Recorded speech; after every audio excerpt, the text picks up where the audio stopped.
విజయనగరం జిల్లా చీపురుపల్లి పట్టణ గ్రామదేవతగా భక్తులు కొంగు బంగారమై పూజలు అందుకుంటున్న శ్రీ కనకమహాలక్ష్మి అమ్మవారి 28వ జాతర మహోత్సవాలు ఘనంగా ప్రారంభమయ్యాయి.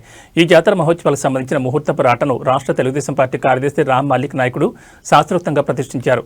ఈ సందర్భంగా రామ్ మల్లిక్ నాయుడు మాట్లాడుతూ చీపురుపల్లి ప్రజల ఆరాధ్య దైవం కనకమహాలక్ష్మి అమ్మవారి జాతరకు లక్షలాది మంది భక్తులు హాజరవుతారని, ఆ తల్లి ఆశీస్సులు అందరిపై ఉండాలని ప్రార్థించినట్లు తెలిపారు. జాతరను అత్యంత భక్తి శ్రద్ధలతో వైభవంగా నిర్వహించేందుకు అన్ని ఏర్పాట్లు చేస్తున్నట్లు పేర్కొన్నారు.